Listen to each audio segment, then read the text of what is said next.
Welcome back to Speak Pact. We're going to have a lot of fun today, and this is this topic we've touched on, but we haven't gone deep, and we're going to go deep today because I have the sales maven herself in the room, over 25 years in the industry of selling. Why is that important to you as a speaker?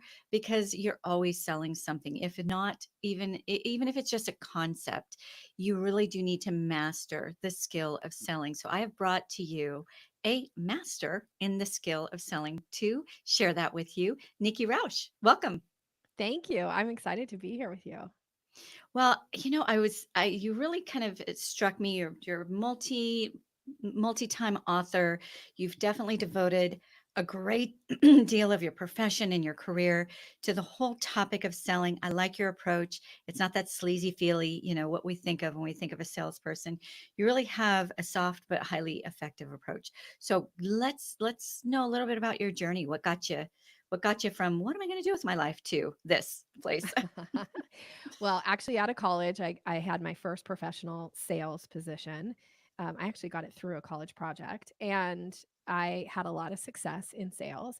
But I came from a very male dominated industry, and I knew that that wasn't my type of selling. That like bro, like hard sell, the like go out and hunt big game. So I needed to figure out a way that was going to work for me. And I started studying neurolinguistic programming. And if that's a new term to anybody listening, it's essentially the study of communication. And I went to study it because I thought it would make me better at sales, but it actually made me a better communicator in all areas of my life, which was a huge bonus. And after being in that industry for a long time, I kind of got to that place where I was looking around one day and realizing, like, am I going to be doing this same thing in 10 years? Because I've been doing this for a long time. And that I got really curious about that. So I ended up leaving the industry, the tech industry that I was selling into. And I started working actually with my NLP teacher. I was helping to grow her business. So this was my first exposure really to hanging out around entrepreneurs, people who wanted to speak, people who had a message, people who wanted to make an impact in the world. And I found as I was getting to know many of these people that they struggled to make money at what they were passionate about. And I love being around passionate people. And the piece that was missing was that, like, I don't really know how to have an effective sales conversation. It feels kind of gross, or it feels awkward or weird, or I'm too shy. So I really just kind of started helping these people that I was meeting on the side, just to like want to spend time around them, but also want to be of service as well. And my business ultimately was born out of somebody pulling me aside saying, like, Nikki, I'm getting such incredible results with the things that you're teaching me. You need to teach this to other people. And so Sales Maven was born as a result of that back in 2013. And now I teach people how to have more effective sales conversations. And it's been the greatest accomplishment of my life so far of being able to teach people this. Okay, that's fabulous. And we all know, like, if we're put in a position where we have to actually sell a service or a product, that there's an art and a science to it and some real training that needs to go into that, which you cover beautifully. But what about let's just say for a speaker who's really just getting on stage, they maybe are in a situation where they're not allowed to sell from the Hmm. stage, but you're still weaving through the concept of this is the first step in a journey with me. Yeah. Today, we're going to accomplish ABC and just giving kind of that nuance of there's more if you want it. Can you talk to me about how can a speaker getting onto maybe a cold stage of and with an audience that doesn't really know who they are, what they stand for, they're selling their methodology for whatever solution they're bringing to the Hmm. to the event that day, the opportunity that day, and they're also trying to very subtly sell, right?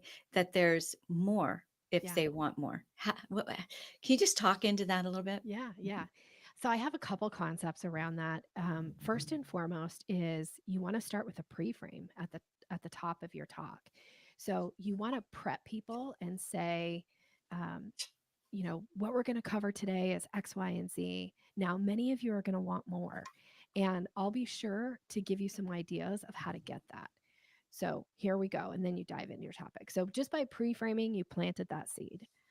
And then during the talk, you can still be planting seeds and creating curiosity throughout the talk. So one way to do this is to say, now, because we have limited time together, and I show up with 25 years of sales experience, so I can't give you everything I know today, but I'm going to give you the first step to get started when we're talking about buying signals, for instance. Here's one of the most missed buying signals. Now, I have a book about buying signals. There are 17 of them in there, but I'm going to give you this one today because I know it's going to transform your business. So I just planted this seed, right? Nikki's got a book about it. There are 17. She gave me one. What are the other 16? So that's another way to do it. And then, should I give you a third way? Yes, let's do it. I love Okay. it. So the third way is if you have an opportunity to do some Q&A, which oftentimes you do with the audience, right? They love that part. You don't want to just take somebody's question and give it an answer. You want to create some curiosity before giving the answer. So for instance, let's say you ask me a question and I would say, that is a fantastic question. And as a matter of fact, in a private coaching session last week with a client, this is what we worked on. And here was what she ended up doing with the advice that I'm going to give you and the results that she got. Now, here's that piece of advice. So now I just planted a seed. Oh, you can work with Nikki privately, right? And oh, her clients get results. I want results. So it's all this idea of planting seeds without being like, here's my offer, sign up, buy this thing, buy this, buy that. Because there's nothing worse than sitting in a room with a speaker that just feels like they're just regurgitating their sales pitch. Yeah. Ugh. Yeah, Right. We all exactly. Yeah. we all have the same reaction. So, Yeah. okay, these are brilliant, and it's usually the most effective strategies are very so simple that we overlook them. Right? That's to see that all of the time, especially in the speaking industry. We try to overcomplicate, make things so complex, and it doesn't need to be. It's really foundational principles, Hmm. and you just shared three really good ones. Like if that's all you guys walk away, you beautiful Speak Packed audience, right? Walk away with today. It's a win. You've had a win. So as my audience knows, I always create what we call speaker smart sheets of highlights that I really got out of the interview, right? Out of your episode. And this is my take on what you just said. I'd love for you to speak into it. So, number one, in order to so what's the flip-flop to what you just said? The flip-flop is what we see speakers do all the time, which is a death knell to converting audience members to clients or even fans, right? And that is dump all of our brilliance on them. And oh, by the way, here's my QR code, grab my free thing. So you and I are so aligned on this process of pre framing. Let them know, hey, we're only going to be able to accomplish ABC today with the time that we have, but I've got you, right? I'm going to make sure that you've got some resources that can get you to the next step of what we're going to create today. So you're pre-framing, creating that anticipation, and giving them assurance at the same time. Hmm. And then during, you're creating curiosity, you're planting seeds all the way through. So from the time you probably within the first 5 minutes of starting your talk, planting those seeds all the way through. And then if you do have the privilege of an interactive sort of QRA, but a Q&A, but even if you don't, you can always bring in those case studies. Right now, I know some of you are thinking, that's great for other people. Sally, she's just a natural born extrovert and she could sell without even speaking a word, whatever. I know you guys are thinking. Some of you guys are out there are thinking that. You guys, I'm from LA, so um, those case studies that you talked about are so powerful because yes, you are demonstrating that you have helped people move the needle, right? Without saying, check out this other service I offer. If they want you, they're going to find you. When they see how you've helped somebody else, people buy results.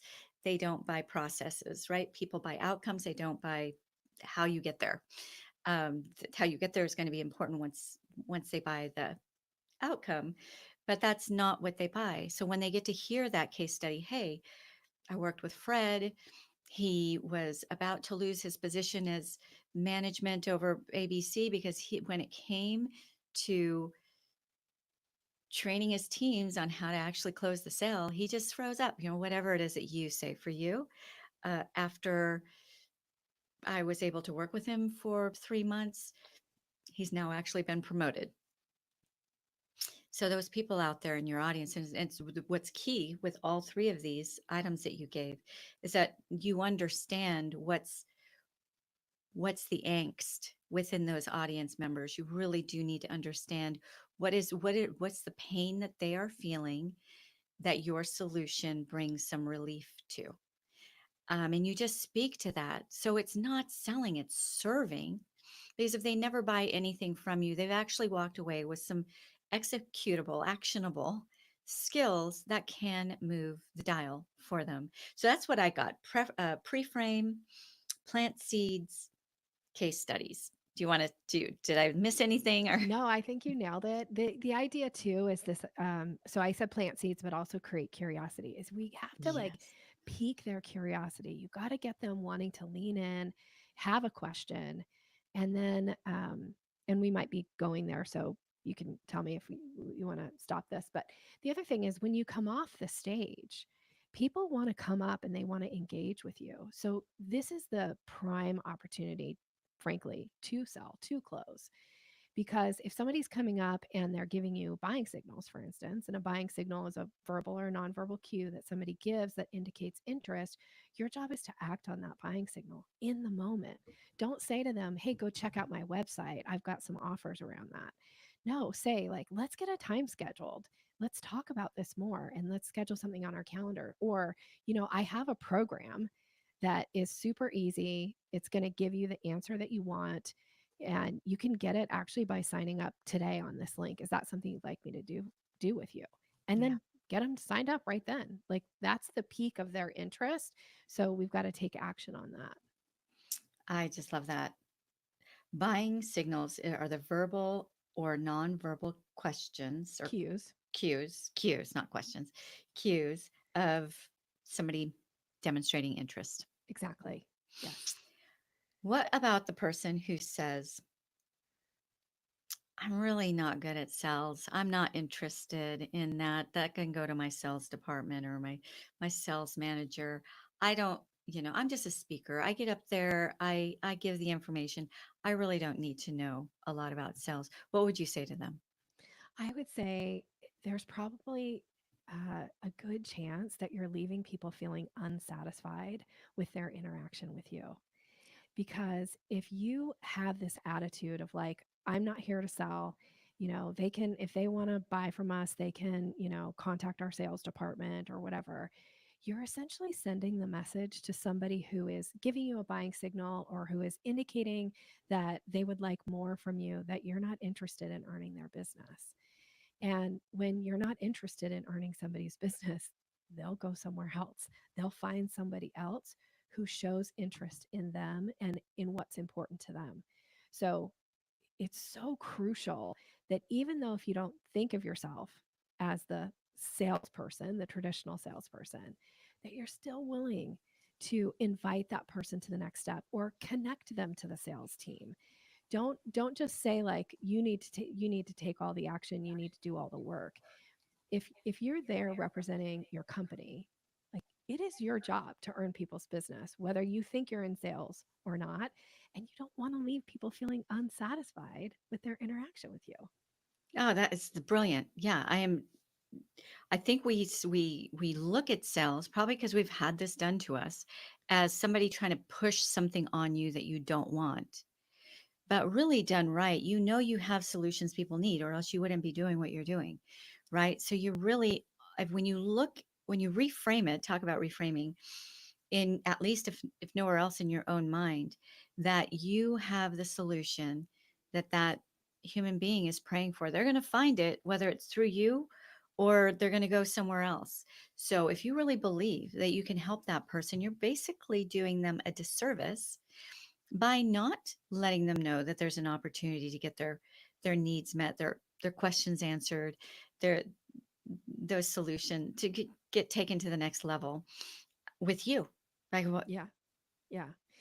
There's a kind of a misconception, I think, especially for somebody who is a little bit like, oh, I don't know about sales. That feels kind of awkward or weird to me, or even gross, right? Like if you have that impression. But the thing about sales, the misconception is people think that sales is something you're supposed to do to another person. Well, anytime you're doing something to another person, that feels manipulative and gross.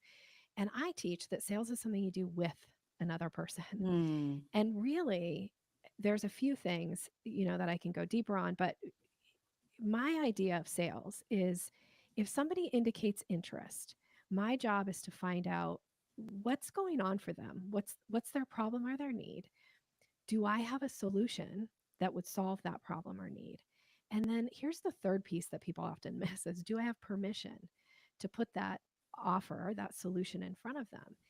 And so when you start to look at it like that, that involves conversation. And when you're actually in a conversation with somebody and you don't take that to the next level, you don't offer them a solution, then you're right. Like you are doing such a disservice to this person. And you're sending the message like, I don't think you're the right person to work with us, or I don't think you can afford my service, or I don't like you. None of those things are probably true. You're just like, I don't want to sell. But realistically, your job is to uncover what's going on for them. Do I have a solution? Do I have permission? Put it in front of them. Because once you have permission, it's not gross or obnoxious to put an offer in front of somebody. They've just said to you, they want you to. It's like, I'd like that pizza, please. Nope, sorry, I don't think you can afford it. I don't know. You don't. Yeah, it looks like you could. Maybe you shouldn't have some pizza. Right? We're doing that, and Any they're of like, no, that, but I really yes. do want that. I'd like a pizza. Yeah, you don't want to say to somebody like you're not our kind of customer. Like, we don't think you'll fit in our restaurant. Like, that feels hurtful and shameful, right? We don't want to ever leave people feeling pinched by us because we're uncomfortable with a sales conversation. Because the worst thing that can happen is somebody gives you some interest or indicates some interest, you offer to talk to them about a possible solution, and they might say, no, thank you. Like, is that really a bad thing? No. We talked about the pizza restaurant. Like, one of the analogies I often talk about is imagine you go out to a really beautiful and you have like the best meal, and it's so satisfying. And at the end of the meal, your wait person, comes by and just drops the check and walks away. And you think to yourself, like, oh, well, we just had this great meal, but they didn't even offer me dessert, right? You feel a little bit like, what happened there? Now, you feel a little like you don't have as great of an experience because you feel a little bit like, oh, they're just trying to turn the table and get me out of here. Now, on the flip side is you have this great beautiful meal and the wait person comes by and says, can I show you the dessert menu? And you say, you know what? Not tonight. I'm so satisfied. I'm so full, but thank you so much. Now, the wait person doesn't go back to the kitchen and go, can you believe that broad? I offered her dessert and she rejected me, right? Like, that's not how they just go, like, oh no, they're satisfied. They're good. So, when you issue these kind of invitations, when you check to see if somebody's interested and offer them a next step, they're not going to clutch their pearls and say, like, how dare you offer me a solution that's going to meet my need or solve my problem. They're going to say thank you and then be able to make a decision as an educated adult. Do they want to take the next step or not? So that's all it is. It truly is a conversation. So much goodness there. I'd like to highlight a couple of things. Wait, I hope people are taking notes because there was a lot of goodness there. Two of the concepts that you brought up, I feel like are very, very important, especially in the speaking industry. We tend to assume too fast. And I'm really big on asking permission, whether it's you let them know, hey, you've just been introduced. Don't start with your resume, please, for the love of everything good. Do not start your talk with your resume. Start with some real value, and by the way, do you want to know why I'm a good one to bring this information to you today? Ask permission before you start dumping a little bit of the details of yourself onto that audience, and you get some not headed not now they're open to hearing a little, first of all, you've already given them some value. So there's that law of reciprocity. Yeah, why are you the one that should bring this to us today? Right? And then again, you just sprinkle it in throughout. You don't dump the whole resume, but give them some reasons why, sh- Nikki is an authority. I see. She's been in the industry for 25 plus years. She has 3 books out there that are doing really well on the subject. She has whatever. Yep. So asking for permission before you're asking for anything else. So if you're about ready to give them information on yourself, that's not what they're there for. They're really for the other information. So ask them if it's okay. They're going to say yes. You've got the head nod, you've got more of an open posture, and just give them just enough, right? And then when it does come to, let's say it is a talk where you can give a bit of a pitch. Hey, would you like to know a little bit more about how we could work together if this really fits you, if we're a good fit? Yeah, I'd like to know that versus, and let me tell you how you can work with me, right? Much different posture. Yes. I also like the way I said two, but I'm actually, there's three. You talked about invitations. So I would like to invite you to a phone call with me if you'd like to learn a little bit more. Not, hey, book a call with me and subject yourself to 20 minutes of sales hell, right? I'm going to pound you over the head. No, I'm going to invite you to a conversation. Let's just talk about it, right? Yeah. Much different feel, pardon me, much different feel than just assuming. And the conversion rates go way up. It's softer. It feels more inviting and more, I guess, safer when you are asking permission and you're extending an invitation, um, versus the the opposite. Yeah. One of the keys, if I can just add a little piece to what you just said there, is that it's Yes, please. to really get into a good conversation with somebody, it involves asking questions.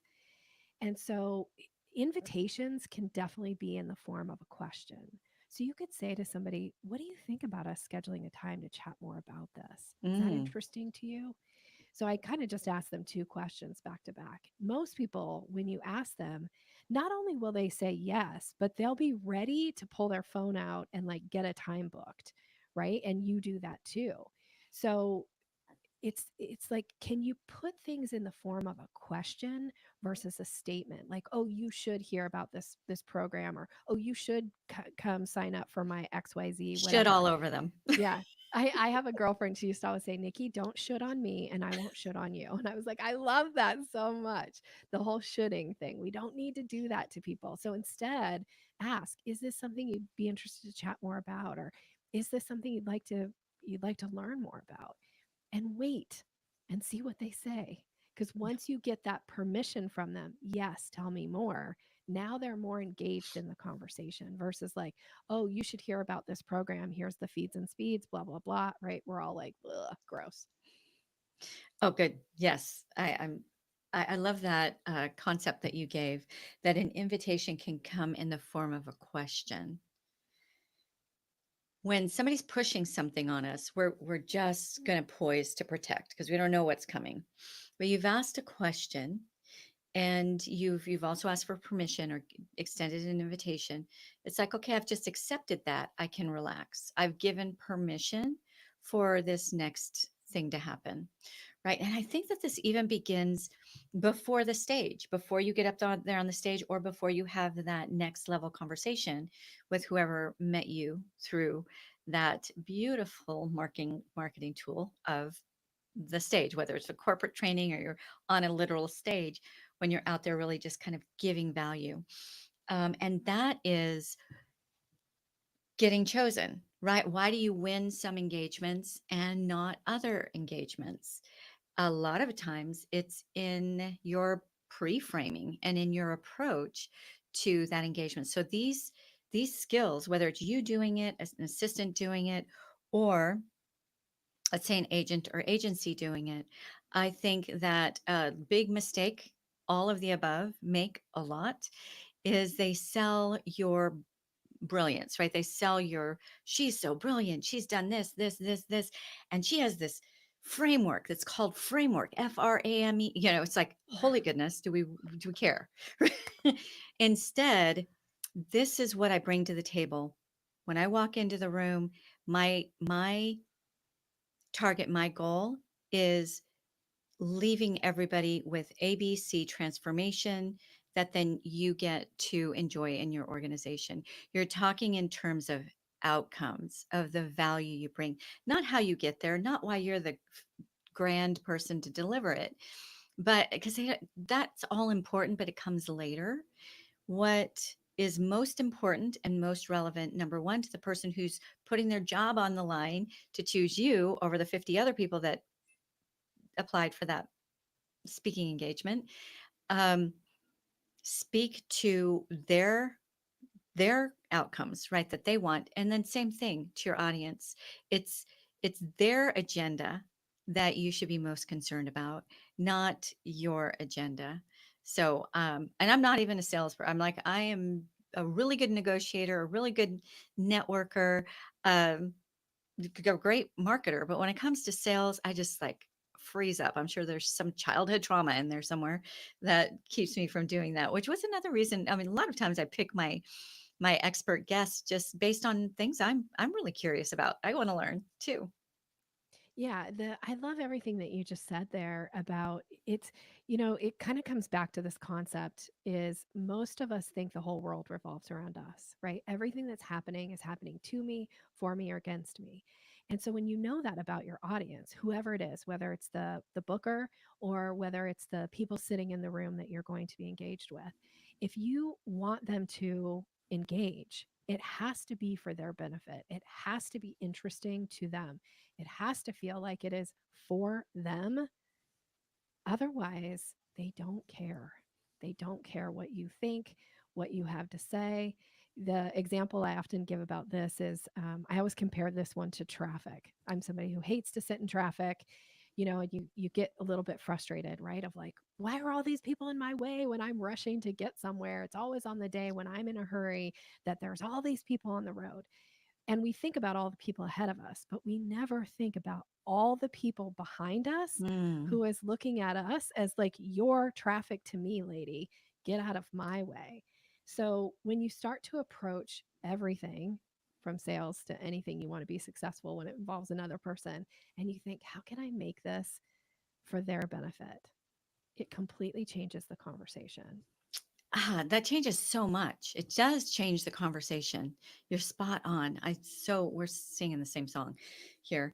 It also changes a lot of other things. So let's say you're a person who still has those pre-talk jitters, like you just freeze up a bit. And there's statistics out there, right? Public speaking is paramount to a house fire, right? Just to some people. But I think it has the reason for that is directly related to what you just said. You're focusing on the wrong person. You're focusing on you. Is my hair? It's a Texas hair day. Oh my gosh, my hair is all. I mean, I don't want to. I put on 5 pounds. Or are they going to receive me because I'm going right after this well-known speaker? And am I going to be able to, like, it's so self-focused that of course you're going to have those jitters. So talk to that a little bit. Well, okay. So the idea is to be thinking about, again, what's the experience going to be like for the other person? And how can you prep your internal state of mind before you go onto stage, right? So that is so crucial to how things are going to happen. So I'll tell you, this comes from my background in neurolinguistic programming. There's a technique that's called the NLP mandala, and it's 4 statements that you say to yourself before you do anything. I do them before I go on a podcast. I say these things. I do it before I get on a coaching call with a client. I do it sometimes before I have lunch with my mom. Like, I use the NLP mandala all the time.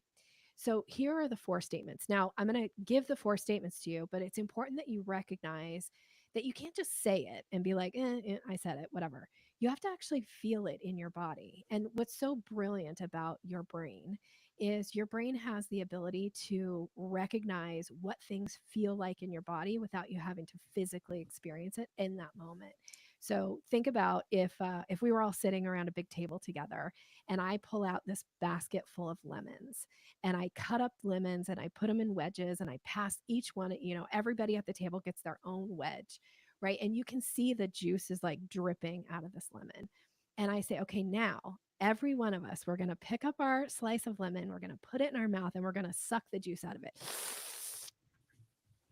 Now, just listening, do you already start to feel that in your jaw? Oh, Right? yeah. Like we know what it's like to have something like a tart lemon juice in our mouth. Most of us know what that experience is.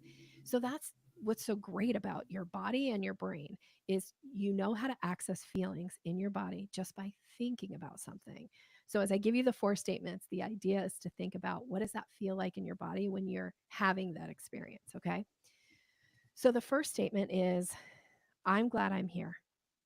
And what is it like for you when you truly are glad to be somewhere? What does it feel like? The second statement is, I'm glad you're here.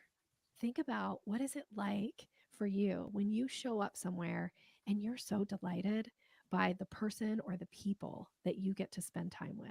Mm. And you show up differently, right? Than if you're like, oh, I'm nervous. What are they going to think about me? It's like, I'm just so glad to get to spend time with these people or this person or however you apply this.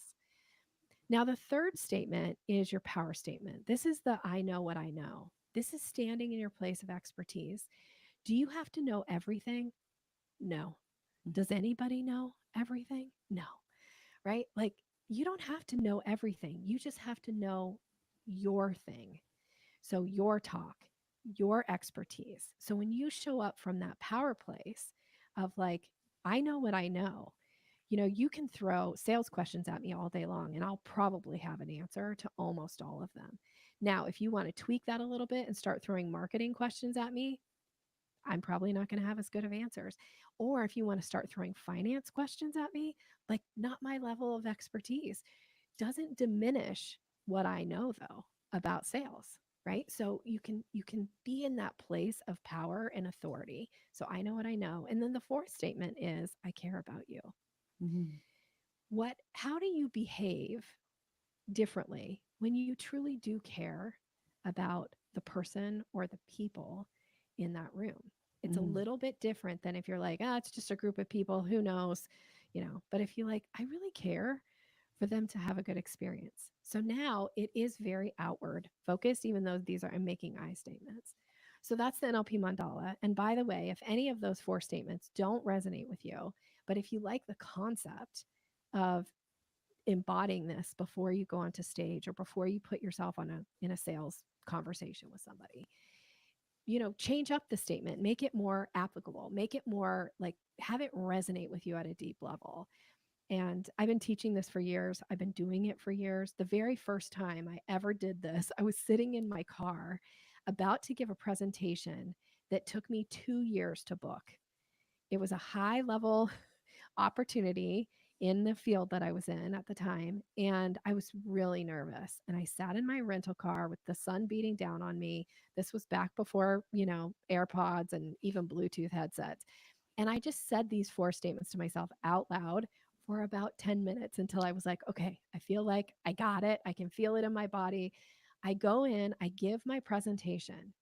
I'm not joking. At the end, a man in the room comes up to the front with me and he said, wow, you seem so glad to be here. Oh. Now, I never said that out loud, but he felt it, right? Because it was like pouring out of me. And that's what you want. You've got to manage your internal state of mind. And so if you don't like the NLP mandala, do something else, but do something to get yourself into the right state. Okay, so manage your internal state of mind. You get to control that. Yeah. And I find NLP to be a very powerful way to do that, and quick and easy, right? You were just in your car. You weren't going to a Vipassana for 10 days or whatever, right? You're just something that you can do. You can get away into a little bathroom stall, right? And do what you need to do. Do you speak these in your head, or do you verbalize them? And is there a reason? So when I can, I will verbalize it out loud because there is power in actually hearing your own voice in your own ears, to reinforce something. So if I'm by myself, if I'm in a car, I am going to say it out loud to myself. If I'm in a public restroom, I might mumble it. But if I'm, backstage and my mic's on, I'm just going to be saying it in the privacy of my own mind. And it works, right? But Yeah, yeah, it I agree works. with just that resonance of being able to speak it out. So feel it versus state it, right? So the Yep. four statements, NLP mandala. I'm glad I'm here. I am glad I'm here. Your brain believes what your mouth says. Hmm. I believe that very much. I am glad you are here. I'm glad my audience is here. I do I have to know everything? Do I have to know everything? What's the It's worst I that could so happen? I know what I know. I know what I know. Yeah. I know because it's going to go in this smart sheets. What I know, and then I care about you. Yes. So I know what I know. I'll put that one here. Um, Something you said that I feel like really relates to this is something you said a little bit earlier. Basically, telling yourself what's the worst that can happen. So a lot of us procrastinate. Procrastination to me is not a sign of laziness. It's a sign of hesitation because of some hiccup that you have that you're not facing, you're not recognizing. So face it. Like, what is the worst? I at so many speakers, they will send 10 pitches and oh my gosh, not one person got back to me. I guess nobody wants me, right? You you manage those thoughts. So great. Now I've discovered 10 organizations that may not be interested. I've sent them 5 follow-ups, not heard anything back. Good. Now I know. So I'm gonna go to the next 10, right? Whatever it may be. But once you tell yourself what is the worst that could happen if I step onto that stage? Are people going to throw tomatoes at me? Okay. Tomatoes supposed to be good for the skin. All right, good. Whatever. We usually, when we don't face it, we make something so big that our body is just like, don't do that right now. We'll deal with that later. Let's just not go there right now. But once you tell your brain, the worst that can happen if I do these outreaches is no, thank you, or they just don't answer. Can I deal with that? I think I can deal with that. Yeah, so that was something you brought up earlier that I thought was just really, really powerful. Okay, by this time in the show, there are plenty of people who are like, "How do I get a hold of this Nikki Rausch? She sounds fabulous." So, what are some great ways to get a hold of you? Thank you. I'll wrap it around a gift first and foremost. Is I have an ebook. It's called Closing the Sale, and it's all about boosting your confidence in your consultation calls. So you can grab that by going to yoursalesmaven.com/speak pack. So this is for your audience. I will Great. happily gift that to you. And then we will be connected, right? Like you could check out my podcast, which is called Sales Maven. Super easy. You can find me on LinkedIn. You can find me on Instagram under Sales Maven or Nikki Rausch. Um, so yeah, A whole ebook. Do it, guys. This is great. Closing because you already see how brilliant she is. Go get her book, Closing the Sale. You go to your sales maven maven.com/speak pact. If you're here, you know how to spell that, but pact as an impact, PACT. We do not own Speak Pack, which people a lot of times go to that URL. Um, so yoursalesmaven.com/speak pact. I know that you are on LinkedIn. You have a fabulous podcast. So that's just the Sales Maven yes, podcast, right? Yeah, yes. really great Thank resource you. there. So check her out for sure. All right. Anything? What other critical kind of last minute thing that can you? You've already given us so much, but that you can give to our audience, and then we'll go to that ever famous signature question. Okay. Usually, what I'll leave people on is never be afraid to issue that invitation or ask somebody if you suspect that they would benefit from having you come speak at their event, or you suspect that they would benefit from being a part of your program. it's totally okay to say to somebody, would you ever even consider us working together? Would you ever consider bringing me in to speak to your organization? Just ask the question. Now, you may not get a yes right away, but you've just planted that first seed, which may actually bloom at some point, right? It may come to be this really great partnership, or it could just be like, yeah, I don't think your topic is the right fit. And now you know, right? Like you actually already said this, right? You pitch 10 people, you don't hear back. It's like, okay, so I Nobody don't need wants to me. I don't need to chase. I don't believe in chasing clients. And I always say, like, it's okay to just bless and release. If you get a sense like they're not the right fit, bless and release. But if you're wondering about it in your mind of like, I wonder if they would ever want me to speak, or I wonder if they would want to be a part of my program, your job is to invite and just see what they say. In invite and ask. Ask is such a powerful three-letter word. Yes. Whether you're asking for somebody who might be interested in working for you, for working with you, because you know that your solutions would actually benefit them. Yes, but also ask for referrals after you know you've done a great job on somebody's stage or in somebody's boardroom, whatever it might be. So many speakers don't say, hey, if you really feel like I brought value today, I would love to invite you to introduce me to two or three of your colleagues who you feel I can bring the same value to, whatever it might be. Now, it might feel a little bit uncomfortable. Do the last exercise. That's what's the worst that can happen. Yeah, I'll think about it. Thanks, but I love the way you said you may not get the answer that you're looking for, but you've planted a seed that is likely to bloom in one way or another later. Yeah. Yeah. So much brilliance, Nikki. This is so much fun. All right, signature question. This is Speak Pact. And universally, this audience, you and me, we are on a mission to create the biggest impact that we can that we can make in this world. And in this world, it's with the power of our voice. And of course, our voice comes in all different ways, in actual sound coming out of our mouths, in what we write, in the way we treat people, right? In the way that we design the services that we offer. It's all different ways of putting our voice out there, our stamp on our methodology. What is if I don't know, somebody wasn't paying attention and they walked away with only this that last thing, one thing that they would actually start putting into action tomorrow or today, what would that one thing be? The one thing would be to issue an invitation. That truly is the thing that can transform your business. Most people won't decide to hire you or take the next step with you until the invitation is put in front of them. And it's not because they don't want you, or because it's just because their brain is filled with many other things going on. They're making a lot of other decisions. So your job is to make it easy for them. And the way you make it easy is by issue an invitation and let them make a decision in that moment.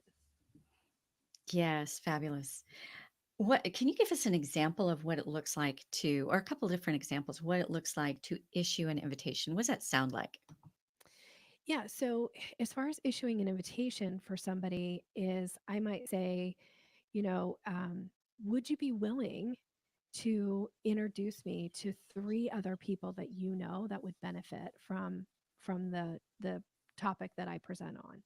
So by having a specific ask, like, would you, and then I use a softening phrase here, like, would you be willing to introduce me to three other people who would benefit from this talk?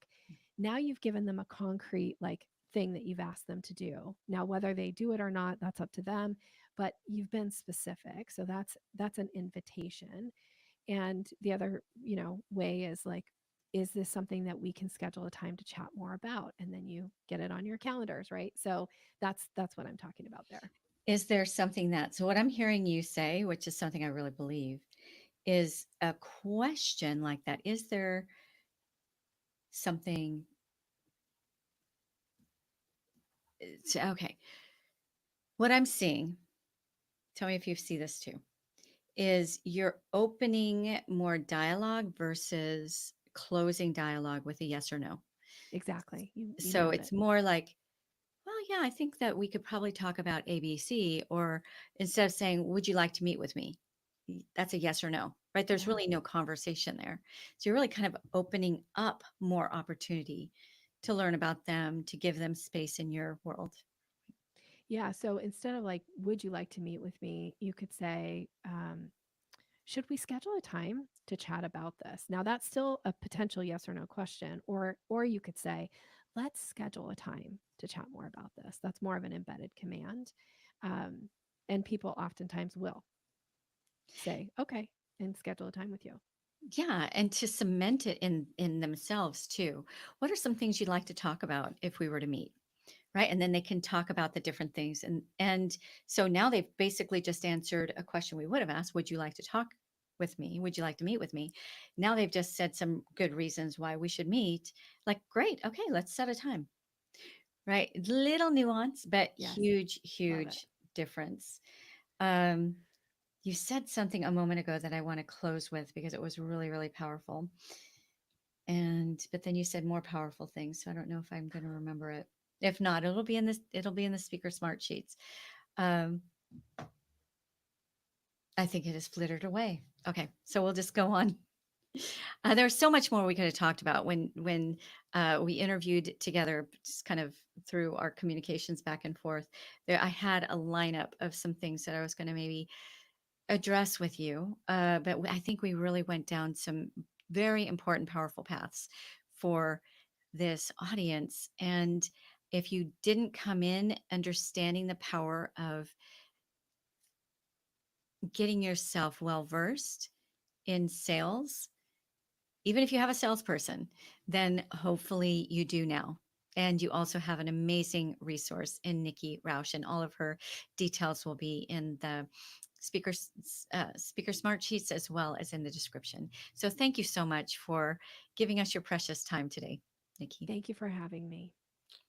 And for our gorgeous Speak Packed audience, I would love for you to give Nikki some flowers by liking this episode, even if you got a little something out of it. I'm certain if you were listening, you got a whole lot more than a little. So give her some flowers, post it forward, share this because there's somebody else out there who also needs the information we shared today. And I most of all want to thank you for being with us. Ciao, ciao for now.